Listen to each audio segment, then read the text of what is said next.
Excel P U college ಅಖಾಡ big fight ವಿಶೇಷ ಮತ್ತೆ ಮುಂದುವರಿತಾ ಇದೆ. ಶಂಕರ್ ರೆಡ್ಡಿ ಅವರೇ ನಮಸ್ಕಾರ. ನಮಸ್ತೆ.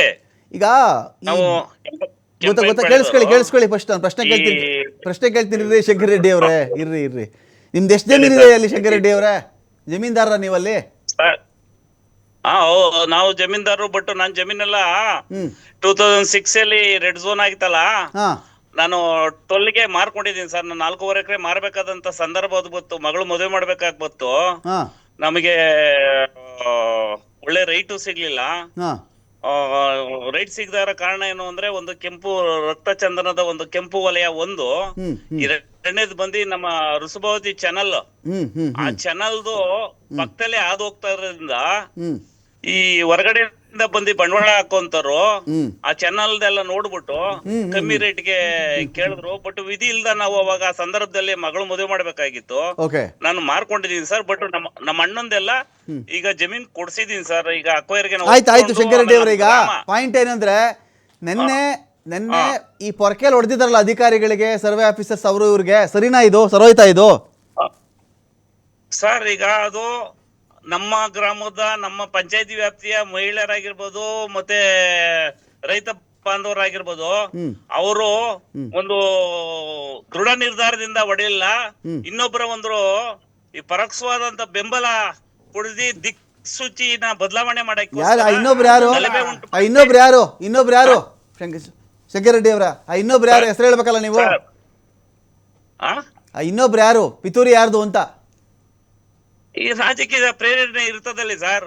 ಅಧಿಕಾರ ವಂಚಿತರಾಗಿರೋರು ಇರ್ಬೋದು, ಅಥವಾ ಕಾಣದ ಕೈಗಳು ಕೆಲಸ ಮಾಡೋದು. ನಿಮ್ ಮಾಧ್ಯಮದವರಿಗೆ ನಾವೇನ್ ಹೇಳ್ಬೇಕಾದೇನಿಲ್ಲ ಸರ್.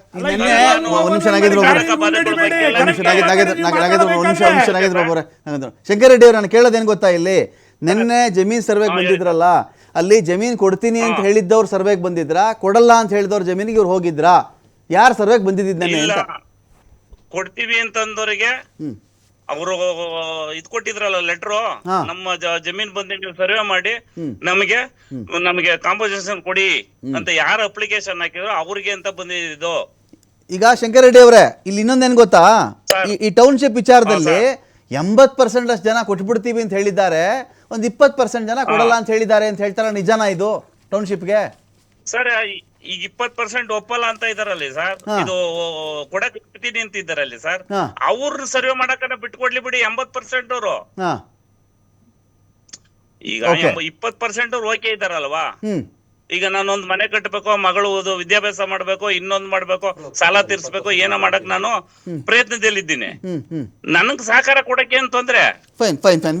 ವೀರೇಶ್ ಅವರೇ, ಈಗ ಅವ್ರು ಹೇಳ್ತಿದ್ದಾರೆ 20% 10% ಸಂಖ್ಯೆಗಳು ಆ ಕಡೆ ಈ ಕಡೆ ವ್ಯತ್ಯಾಸ ಆಗಬಹುದು.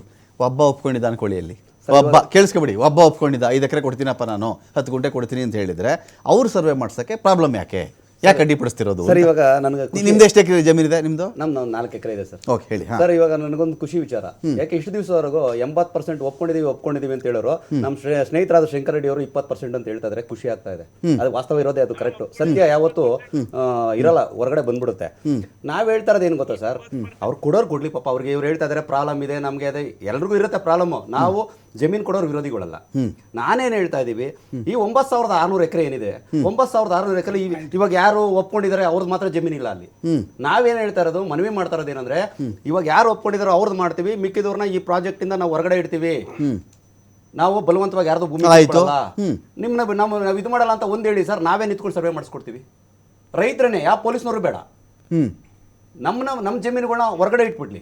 ಯಾರು ವಿರೋಧ ಇದ್ದೀರಿ ಅವ್ರನ್ನ ಒಂದು ರಿಲೀಸ್ ಮಾಡಿ ಹಿಂಬರ್ ಹಾಕೊಡ್ಲಿ, DC ಅವರಿಂದನೋ ಯಾರೋ. ನಾನು ಡಿನೋಟಿಫೈ ಮಾಡುವಂತಹ ಕೆಟ್ಟ ಕೆಲಸಗಳಿಗೆ, ರಿಸ್ಕಿ ಕೆಲಸ ಕೈ ಹಾಕಲ್ಲ ಅಂತ DK ಶಿವಕುಮಾರ್ ಹೇಳಾಯ್ತು ಅವರು. ಅವ್ರು ಲಾಂಗ್ ಬ್ಯಾಕ್ ಹೇಳಾಯ್ತು ಅದನ್ನ. ಇದು ಮಾಡಿದ್ರೆ ಈ ಡಿನೋಟಿಫಿಕೇಶನ್ ವಿಚಾರದಲ್ಲಿ ಯಾವ್ಯಾವ ಮುಖ್ಯಮಂತ್ರಿಗಳು ಎಷ್ಟೆಷ್ಟು ಕೋರ್ಟ್ಗೆ ಎಲ್ಲೆಲ್ಲಿ ಅಲಿತಿದ್ದಾರೆ ಅಂತ ಅವ್ರಿಗೆ ಗೊತ್ತಿದೆ. ಅವ್ರೇನ್ ಹೇಳ್ತಾರೆ, ಕೊಡಿ ಕೊಡಿ ಕೊಡಿ ಅಂತ ಕೇಳ್ತಾ ಇದ್ದಾರೆ. ಸಿದ್ದರಾಮಯ್ಯನವರು ದೇವನಹಳ್ಳಿ ಮಾಡಿದ್ರು ಸರ್, ಅವ್ನು ಜೈಲ್ಗೆ ಹಾಕ್ಬಿಟ್ರ ಸರ್. ಓಕೆ, ಯಾವಾಗ ಸರ್ ಜೈಲ್ಗೆ ಹೋಗ್ತಾರೆ ಒಬ್ಬ ರಾಜಕಾರಣಿ? ಯಾವಾಗ ಜೈಲ್ಗೆ ಹೋಗ್ತಾನೆ? ದೇವನಹಳ್ಳಿ ವಾಪಸ್ ತಗೊಂಡ್ರಲ್ರಿ, ಮಾಡಲ್ಲ ಅಂತ ಹೇಳಿದ್ರಲ್ರಿ. ಸರ್, ದೇವನಹಳ್ಳಿ ರೈತರೆಲ್ಲ ಬಂದು ಪ್ರೊಟೆಸ್ಟ್ ಎಲ್ಲ ಮಾಡಿದ್ಮೇಲೆ ಇಲ್ಲ ಅದ್ ಮಾಡಲ್ಲ ಬಿಟ್ಬಿಡಿ ಅಂತ ಹೇಳಿ ಪ್ರಕಾಶ್ ರಾಜು ಬಂದಿದ್ರಲ್ಲ ಹೋರಾಟ ಮಾಡಿದಾಗ, ಇಲ್ಲ ಬಿಟ್ಬಿಟ್ಟಿದೀವಿ, ನಿನ್ನ ಇಷ್ಟ ಕಂಡ್ರಪ್ಪ ಅಂತ ಹೇಳಿಲ್ವ ಅವರು? ಸರ್ ಆಗಿದ್ದು. ಓಕೆ, ಅವಾಗ ಸಿದ್ದರಾಮಯ್ಯನವರು ಜೈಲ್ಗೆ ಹಾಕಿದಾರಾ? ಓಕೆ. ಯಾವಾಗ ಒಬ್ಬ ರಾಜಕಾರಣಿನ ಜೈಲ್ಗೆ ಹಾಕ್ತಾರೆ ಅಂದ್ರೆ ಅವನು ಭ್ರಷ್ಟತನ ಮಾಡಿದಾಗ ಅಲ್ಲಿ ಡಿನೋಟಿಫೈ ಮಾಡಿ ಅವನ ಯಾರಿಗೋ ಬೇಕಾದವರಿಗೆ ಅವ್ರ ಹಿಂಪಾಲಕರಿಗೆ ಇವ್ರಿಗೆ ಮತ್ತೆ ಅದನ್ನ ಅಲರ್ಟ್ ಮಾಡಿದಾಗ ಅವನು ಜೈಲ್ಗೆ ಹೋಗ್ತಾನೆ.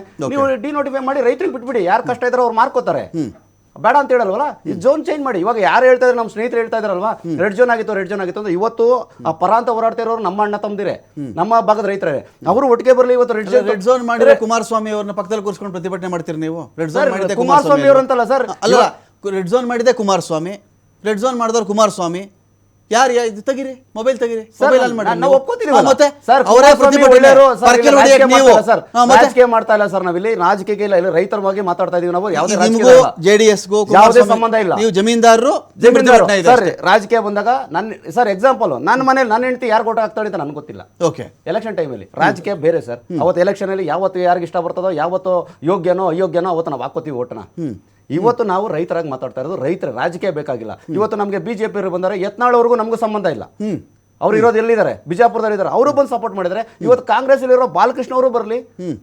ಇದಕ್ಕೆಲ್ಲ ಮೂಲ ಕಾರಣ ನಾನು ಹೇಳ್ತಾ ಇದ್ದೇನೆ, ಬಾಲಕೃಷ್ಣ ಅವರ ಪ್ರಚೋದನೆ. ಇವತ್ತು ಈಗಲ್ಟನಲ್ಲಿ ಒಂದು ಪ್ರೆಸ್ ಮೀಟ್ ಮಾಡ್ತಾರೆ, ಅಲ್ಲೇನು ಹೇಳ್ತಾ ಇದ್ದಾರೆ, ನಮ್ಮನ್ನ ಒಂದು ಅಣೆಪಟ್ಟಿ ಕಟ್ಬಿಟ್ಟಿದ್ದಾರೆ, ಜೆಡಿಎಸ್ನವರು ಇವರು ಅಂತ. ಹಂಗಾರೆ 25-30 ಜನ ಅಲ್ಲಿ ಕೂತ್ಕೊಂಡು ದಂಡಿ ಮಾಡ್ತಾ ಇದ್ದಾರೆ. ಕಾಂಗ್ರೆಸ್ ಅವರು ಅಷ್ಟೇನಾ ಇರೋದು? ಪರ ಇರೋರಲ್ಲ ಕಾಂಗ್ರೆಸ್ನವ್ರು. ಹಂಗಾದ್ರೆ ವಿರೋಧ ಇರೋರು ಜೆಡಿಎಸ್.